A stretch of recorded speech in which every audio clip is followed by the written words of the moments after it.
Ever felt like you're talking to a wall when speaking to your kids? You're not alone. Did you know that studies show parents repeat themselves up to 7 times before their child listens? That's a lot of frustration and wasted words. But what if I told you there's a better way? Imagine this. You speak, and your child listens the first time. Sounds like magic, right? It's not. With the right strategies, you can transform your everyday interactions. In this video, we'll uncover 6 powerful steps that will change how your kids respond to you. We'll start with a whisper technique that's surprisingly effective.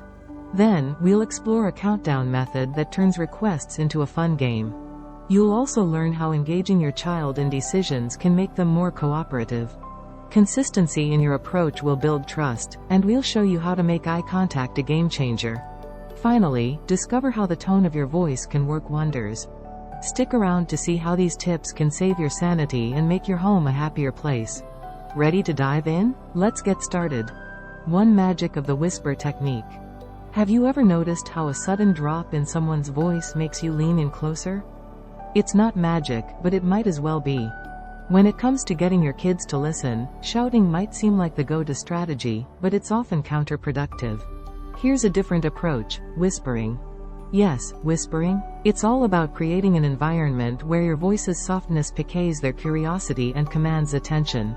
This technique is grounded in the principle that unexpected changes in volume can heighten focus and respect, a concept supported by cognitive psychology. When you start using a softer voice, it changes the game. Children naturally become curious and pay more attention because they don't want to miss out on what's being said.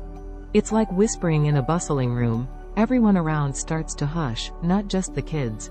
A study by the University of Minnesota found that varying the speaking volume can significantly increase listeners' attention spans.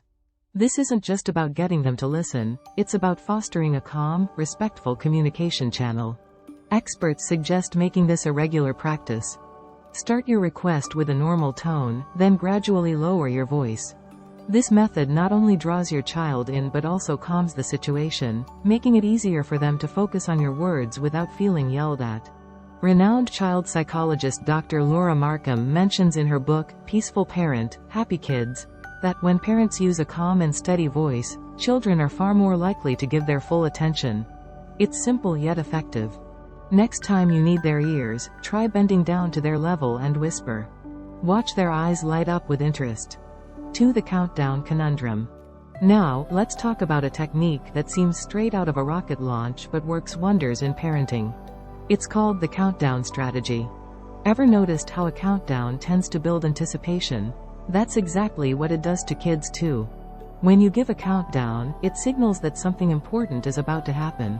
This method harnesses the natural human response to deadlines, urgency. The key is to use it sparingly and with clear intentions. Begin with a higher number to give them ample warning, like, I need you to put your toys away in 5, 4, 3, 2, 1. It's crucial that the end of your countdown corresponds with a gentle but firm expectation of action. Psychologists note that this technique can reduce anxiety about transitions or ending activities, making it a smooth process for children. An interesting piece of data from child development research suggests that countdowns can help children develop better time management skills. They start understanding the concept of time and how quickly it can pass, which is a valuable lesson for both school and life. Furthermore, according to the American Psychological Association, structured time warnings like countdowns can decrease resistance to chores and increase cooperation by up to 70%. Countdowns create a game-like atmosphere that's hard for kids to resist. They know exactly when they need to act, and the predictability of it makes them feel secure and in control. It turns listening into a fun challenge rather than a chore. Remember, the goal here is not just getting them to listen but helping them grow into responsible individuals who can manage their time and responsibilities well. 3. Engage to empower. Getting your kids to listen the first time isn't just about telling them what to do, it's about making them part of the conversation. This chapter delves into the power of engagement, a simple yet effective strategy that fosters cooperation by involving children in decision-making processes. When children feel they have a say, they're more inclined to listen and follow through. Start by asking for their input on small decisions. For instance, you might say, "Would you like to do your homework before dinner or after?" By providing choices, you're not only teaching them about decision-making but also showing that their opinions matter. This approach is supported by research from the Child Development Institute, which suggests that children who are regularly engaged in decisions tend to be more cooperative and less likely to rebel against directives. Dr. Ross Greene, in his book, The Explosive Child, highlights that collaboration can dramatically improve parent-child interactions. He explains that when kids are included in problem-solving, they develop critical thinking skills and feel respected, which is essential for effective communication. Make it a habit to discuss options with your child, guide them with your wisdom, but also listen to their preferences. This mutual respect builds a foundation for them to listen more attentively. 4. Consistency is key. If engagement is the heart, consistency is the backbone of getting kids to listen the first time. Consistency in parenting commands respect and sets clear expectations, which in turn promotes discipline and listening. It's all about being predictable in your reactions and following through with what you say. When you consistently apply rules and consequences, children learn what is expected of them and understand the importance of listening. For example, if the rule is to not play with food at the table, consistently enforce this rule whenever it's broken. A study by the American Academy of Pediatrics shows that consistent boundaries and rules help children develop a sense of security and good behavior patterns. Author and parenting expert, Janet Lansbury, in No Bad Kids, Toddler Discipline Without Shame, emphasizes that consistency helps children feel secure and grounded, knowing what to expect from their parents.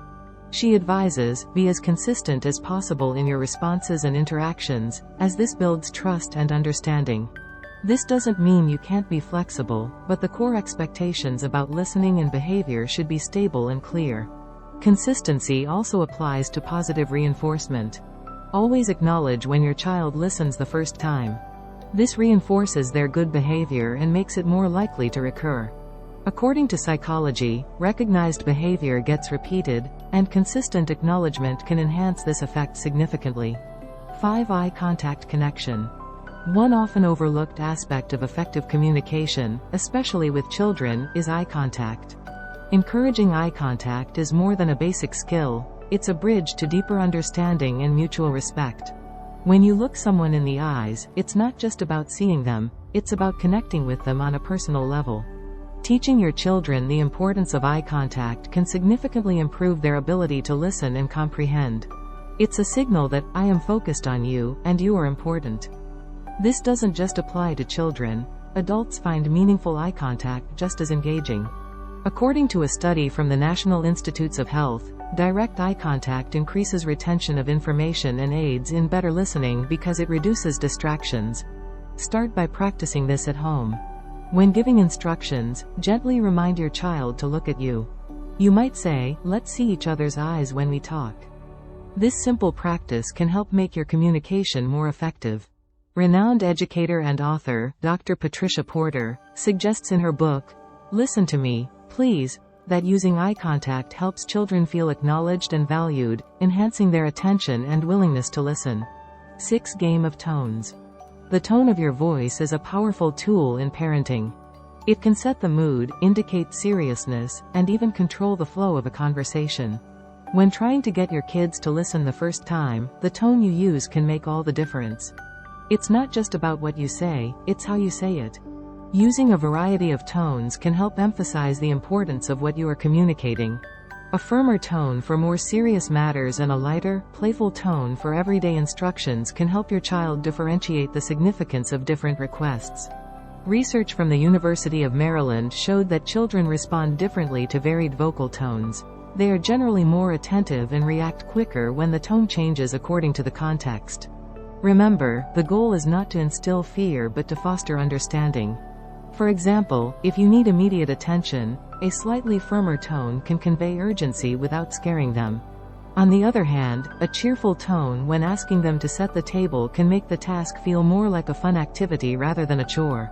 According to child psychologist Dr. Susan Morley, the strategic use of vocal tone helps children understand the emotional weight of their actions or the lack thereof.